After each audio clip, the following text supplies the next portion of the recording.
गङ्गातरङ्गरमणीयजटाकलापं गौरे निरन्तरविभूषितवामभागं नारायणं प्रियमदङ्गमदापहारं वाराणसीपुरपति भज विश्वनाथम। महादेव की चरण में माता पार्वती के चरण में बार बार प्रणाम करके शिव महापुराण में एक कथा है, मैं आपको सुना रहा हूँ।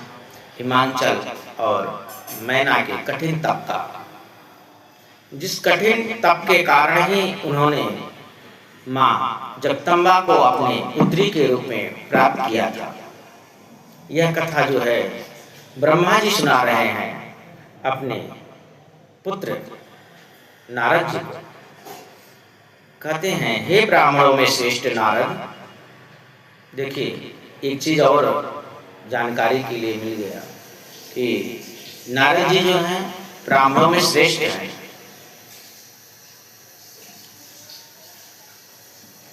हिमालय और मैना ने कठिन तप किया। दोनों पति पत्नी अहर्निशित शिव की आराधना में लग गए।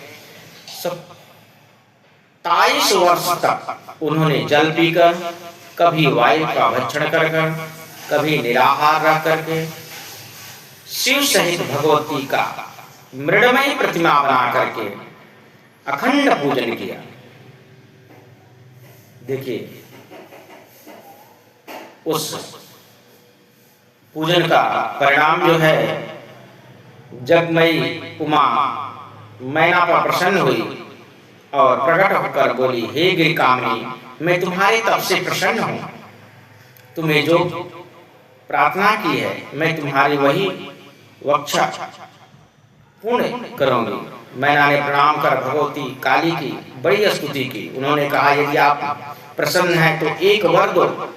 यह वर कि मेरे दीर्घात्मा 100 पुत्र हों, और दूसरा यह कि देव कार्य के लिए तुम ही मेरी पुत्री होकर रुद्र की पत्नी बनकर अपनी लीला का विस्तार करो।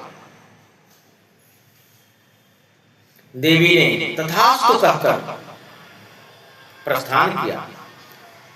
पश्चात काल क्रम में सुरत प्रकृति के द्वारा मैना गर्भवती होती है और नागबंधुओं को भोगने